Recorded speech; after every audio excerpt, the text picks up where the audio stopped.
Okay, another example for the applications for the tangent and normal lines.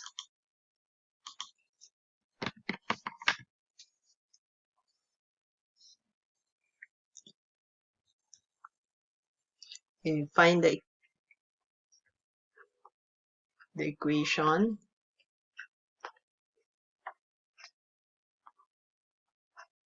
of the tangent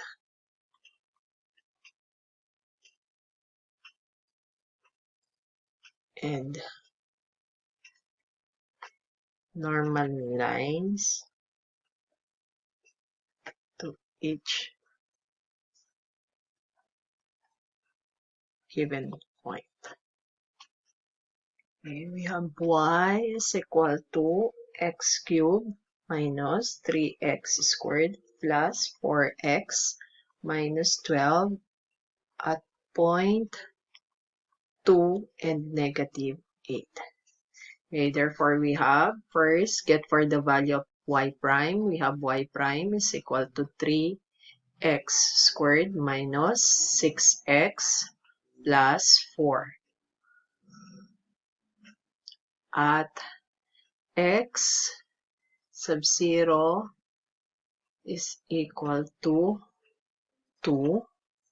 We have y prime, which is also known as the slope, is equal to, or f prime x sub 0, or f prime 2, that is equal to 3, 2 squared minus 6 times 2 plus 4.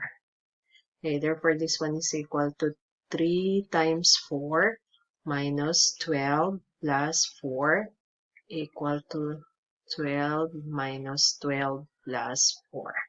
Okay, y prime, or the slope, is equal to 4. Now for the tangent, therefore we have p sub 0, therefore that is 2 and negative 8, while the slope is equal to positive 4. Okay, therefore we have, again, p sub 0 is 2 and negative 8, and slope is equal to positive 4. Okay. Equation y minus y sub 0 is equal to m x minus x sub 0. Y minus y sub 0 is negative 8 equal to 4, x minus 2. Okay, therefore this one, y positive 8 is equal to 4x minus 8. Okay, y equal to 4x minus 8 transpose. Okay, your y now is equal to 4x minus 16. Okay, this one now is the equation for the tangent. Or, okay, wait. This one is for the tangent. Or that is 4x minus y minus 16 equal to 0. Now, for the normal, we have, for the normal line, we have p sub 0 is 2 and negative 8, while the slope is equal to